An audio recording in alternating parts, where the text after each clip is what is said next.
Hi ஸ்டைல்னா என்னன்னா இப்போ வெப்சைட்டில் பார்க்கக்கூடிய பேராகிராஃப் டேக் பட்டன் டேக் இதுக்கெல்லாம் வித்தியாசமான கலர் இருக்கும் அண்ட் ஸ்பேசிங் இருக்கும்.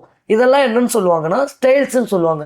அந்த ஸ்டைல்ஸை நம்ம HTML இன்டெகிரேட் பண்ணோம்னா 3 டைப்ஸ் இருக்குது. அந்த 3 டைப்ஸ் என்னென்னா இன்லைன், இன்டர்னல், எக்ஸ்டர்னல். அதை நம்ம இப்போ எப்படி போட போகிறோன்றதை டீட்டெயிலாக பார்க்க போகிறோம். ஸோ இப்போ ஃபஸ்ட்டு என்ன பண்ண போகிறோன்னா ஒரு H1 டேக் போட்டுக்கிறேன். ஒரு H1 டேக் ஹலோ டெவலப்பர்ஸ்னு போட்டுக்கிறேன். இப்போ அந்த 3 டைப்பில் ஃபஸ்ட்டு டைப்பான இன்லைனை பற்றி பார்க்க போகிறேன். அந்த பேர்லேயே இருக்குது இன்லைன். இன்லைன்னா லைன் உள்ளே இருக்கிறதுக்கு பேர் தான் இன்லைன். ஸோ அந்த இன்லைனை தான் இப்போ நான் பயன்படுத்த போகிறேன். ப்ரீவியஸ் வீடியோலையும் நீங்கள் அதை தான் பார்த்தீங்க, இன்லைனில் நான் எப்படி பயன்படுத்தியிருந்தேன்னு. நான் ஒரு கிளான்ஸுக்காக இப்பயும் நான் அதை பயன்படுத்தி காட்டுறேன். ஸோ இன்லைனை யூஸ் பண்ணோன்னா ஸ்டைலுன்ற ஆட்ரிபியூட் போட்டு யூஸ் பண்ணணும். Style equal to input colour red அப்படின்னு யூஸ் பண்ணணும். இப்போ யூஸ் பண்ணிவிட்டு Ctrl+S. இப்போ நான் போயிட்டு ரீஃப்ரெஷ் பண்ணுறேன். நமக்கு ஹலோ டெவலப்பர்ஸ்ன்றது கலரில் வந்துருச்சு. இதுக்கு பேர் தான் என்னன்னு சொல்லுவாங்கன்னா இன்லைன். இந்த H1 இருக்கக்கூடிய இந்த லைன்லேயே பயன்படுத்துறதுனால இதுக்கு பேர் கால்டஸ் இன்லைன்னு சொல்லுவாங்க. இப்போ நம்ம நெக்ஸ்ட் என்ன பார்க்க போகிறோம்னா இன்டர்னல் பற்றி பார்க்க போகிறோம். வாட் இஸ் இன்டர்னல் அப்படின்னா, இன்டர்னல்னால் இப்போ ஃபார் எக்ஸாம்பிள் ரியல் வேர்ல்டில் உங்களுக்கு சொல்கிறோன்னா இன்டர்னல் எக்ஸாம்னு சொல்லுவாங்க. இன்டர்னல் எக்ஸாம்னா அந்த காலேஜ்குள்ளேயே இந்த ஸ்கூலுக்குள்ளேயே நடக்கிற எக்ஸாம் பேர் தான் இன்டர்னல் எக்ஸாம். அப்போ இங்கேயும் இன்லைன் ஸ்டைல்னால் என்னென்னா, இந்த HTML ஃபைல் உள்ளேயே ஏதோ ஒரு இடத்துல அந்த ஸ்டைல் நம்ம அடிக்க போகிறோம். அது என்னன்ற இடத்துல தான் நம்ம இப்போ செக் பண்ணி பார்க்க போகிறோம்.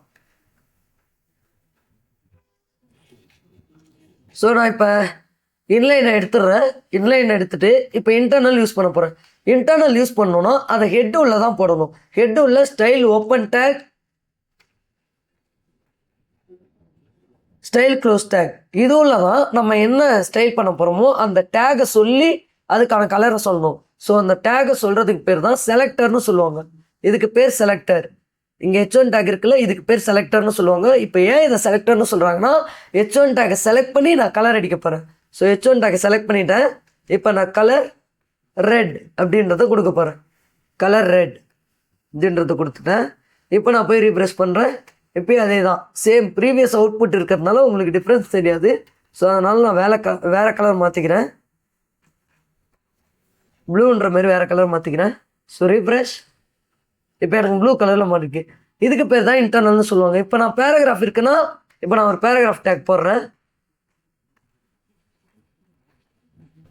உங்களுக்கு யாரை செலக்ட் பண்ணணுமோ அவங்களோட டேகை மேலே மென்ஷன் பண்ணி அதை செலக்ட் பண்ணி அதுக்கு தேவையான ஸ்டைல்ஸ் எல்லாம் இங்கே கொடுத்துக்கலாம்.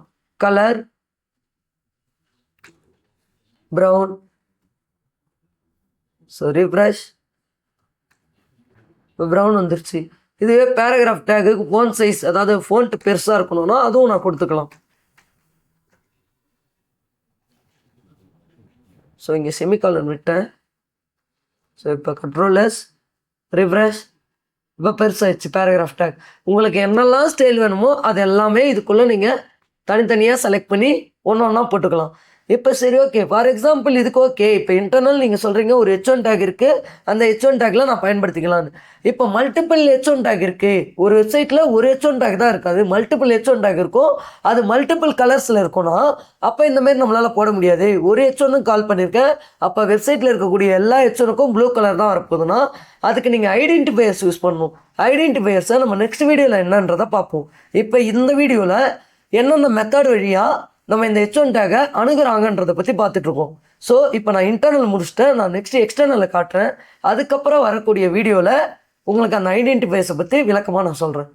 ஸோ இப்போ நம்ம இன்டர்னல் முடிச்சிட்டோம். இப்போ நம்ம அதுக்கப்புறம் என்ன பார்க்க போகிறோம்னா எக்ஸ்டர்னல் எப்படின்னு பார்க்க போகிறோம். அதுக்கு முன்னாடி நான் இதை கமெண்ட் பண்ணி வச்சிடுறேன். ஸோ இதை கமெண்ட் பண்ணிட்டேன். இப்போ நான் என்ன பண்ணுறேன், எக்ஸ்டர்னல்னால் என்னென்னா, லைக் ஏற்கனவே ரியல் வேர்ல்டு எக்ஸாம்பிள் சொன்ன மாதிரி தான். இன்டர்னல் எக்ஸாம்னா அந்த காலேஜ்குள்ளேயே நடக்கிறது. எக்ஸ்டர்னல் எக்ஸாம் ஃபார் எக்ஸாம்பிள் இந்த பப்ளிக்லலாம் கூட என்ன பண்ணுவாங்கன்னா எக்ஸ்டர்னல் வராங்கன்னு சொல்லுவாங்க. எதுக்காக அப்படி சொல்கிறாங்கன்னா, அவங்க வேறு ஸ்கூல்லேருந்து இந்த ஸ்கூலுக்கு வந்திருப்பாங்க, அதனால தான் அவங்க பேரே எக்ஸ்டர்னல்னு சொல்லுவாங்க. இங்கேயும் நம்ம என்ன பண்ண போகிறோன்னா சிஎஸ்எஸ்ஸை வேறு ஃபைலில் போட போகிறோம். அதாவது இன்னொரு ஃபைல், HTML ஃபைல் இல்லாமல் இன்னொரு ஃபைலில் போட போகிறோம். அதோட ஃபைல் நேம் வந்து .cssன்னு சொல்லுவாங்க. ஸோ இங்கே நியூ ஃபைலை கிளிக் பண்ணிக்கிறேன். ஒரே பேர் வச்சுருந்தாலும் நமக்கு பிரச்சனை இல்லை, ஏன்னா .css ஃபைல் எக்ஸ்டென்ஷன் இருக்கிறதுனால நமக்கு பிரச்சனை இல்லை. ஸோ இந்த சிஎஸ்எஸ்ல சேம் இன்டர்னலில் போட்ட மாதிரியே தான் போட போகிறேன். பட் இந்த இடத்துல என்ன பண்ண போகிறோம்னா ஸ்டைல் டேக் தேவையில்லை. இந்த எக்ஸ்டர்னல் சிஎஸ்எஸ்ல நீங்கள் ஸ்டைல் டேக் போடணும்னு அவசியம் இல்லை. ஏன் போடணும்னு அவசியம் இல்லைன்னா இங்கே நம்ம ஸ்டைலுக்காகவே பிரத்யேகமாக உருவாக்குறோம் இந்த ஃபைல், அதுக்காக ஸ்டைல் டேக் தேவையில்லை. இப்போ H1 டேக்கை செலக்ட் பண்ணிட்டேன். கலர் வந்து எல்லோ க்ரீனு கொடுத்துட்றேன். H1 டேக்கு எல்லோ க்ரீனு கொடுத்துட்டு சேவ் கொடுத்துட்டேன். இப்போ போய் ரீஃப்ரெஷ் பண்ணுறேன். நமக்கு கலர் வராது. ஏன் கலர் வரல? எக்ஸ்டர்னல் தான் நம்ம கிரியேட் பண்ணிட்டோமே, ஏன் கலர் வரலன்னா இப்போ எக்ஸ்டர்னலில் இருக்கக்கூடிய index.cssஸும் index.htmlயும் லிங்க் பண்ணணும். லிங்க்னா ரெண்டுத்தையும் சேர்த்து விடணும். இப்போ நான் சேர்த்து விடுறதுக்கு தான் என்ன பண்ண போகிறேன், லிங்க்ன்ற ஒரு டேகை ஹெட்டில் பயன்படுத்த போகிறேன்.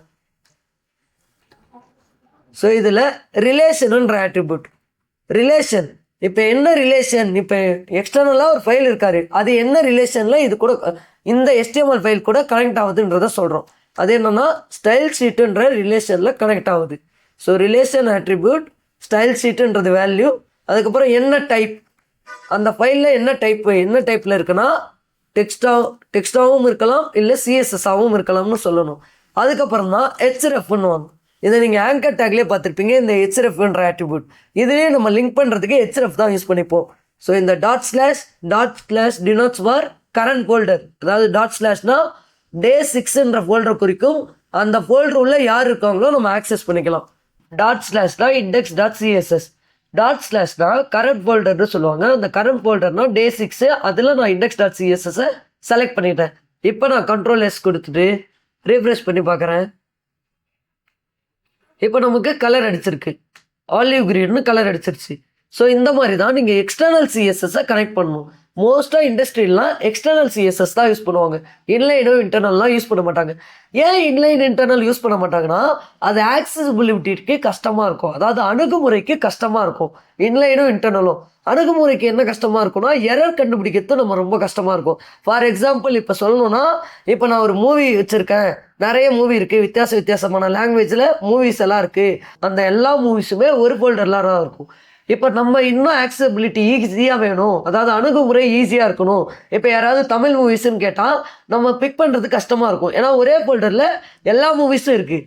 இதுவே தமிழ் மூவிஸ் ஒரு ஃபோல்டர், இங்கிலீஷ் மூவிஸ் ஒரு ஃபோல்டர் இப்படின்னு இருந்தால் அதோட அணுகுமுறை ஈஸியாக இருக்கும். அணுகுமுறைன்னு எதை சொல்ல வரேன்னா, இப்போ யாராவது தமிழ் மூவின்னு கேட்டால் நான் தமிழ் மூவிஸோட ஃபோல்டரில் போய் தமிழ் மூவிஸை மட்டும் பிக் பண்ணி நான் எடுத்து கொடுத்துடலாம். இதே ஒரு ஃபோல்டரில் இருந்தால் என்னால் ஈஸியாக எடுக்க முடியாது, செலக்ட் பண்ணுறதுக்கே கஷ்டமாக இருக்கும். அதே தான் இங்கேயும் நமக்கு ஏதாவது எரர் வந்துருச்சுன்னா நம்ம இன்லைன்லேயும் இன்டர்னல்லையும் கஷ்டமாக இருக்கும், மேலே ஸ்க்ரால் பண்ணி பார்க்குறது, இன்லைன்லேயே ஸ்க்ரால் பண்ணி பார்க்குறது. இதுவே நமக்கு எக்ஸ்டர்னல் வச்சுருந்தா HTMLக்கு இந்த ஃபைலு, எக்ஸ்டர்னலுக்கு இந்த ஃபைல், அதாவது சிஎஸ்எஸ்க்கு இன்னொரு ஃபைல் அப்படின்னா சிஎஸ்எஸ்ல ப்ராப்ளம் வந்தால் இன்னொரு ஃபைலில் போய் பார்த்துக்கலாம், HTMLல ப்ராப்ளம் வந்தால் இந்த ஃபைலில் வந்து பார்த்துக்கலாம். ஒரு ஃபைல் ஈஸியாக, அதாவது டிஃப்ரெண்ட் ஃபைல் இருந்தால் ஈஸியாக நம்மளால் ஆக்சஸ் பண்ண முடியும், ஈஸியாக எரரை சால்வ் பண்ண முடியும். இதுக்காக தான் மோஸ்ட்டாக இண்டஸ்ட்ரியில் எக்ஸ்டர்னல் சிஎஸ்எஸ் யூஸ் பண்ணுவாங்க. நம்ம இதுக்கப்புறம் வரக்கூடிய வீடியோஸ் எல்லாம் கொஞ்சம் வீடியோஸில் இன்டர்னல் யூஸ் பண்ணுவோம். அதுக்கப்புறம் முழுசாக சிஎஸ்எஸோட டாபிக் பார்க்கும்போது நம்மளும் எக்ஸ்டர்னலில் ஸ்விட்ச் ஆகிடுவோம். நெக்ஸ்ட் வீடியோவில் இதை பற்றி டீட்டெயிலாக பார்க்கலாம். Bye by.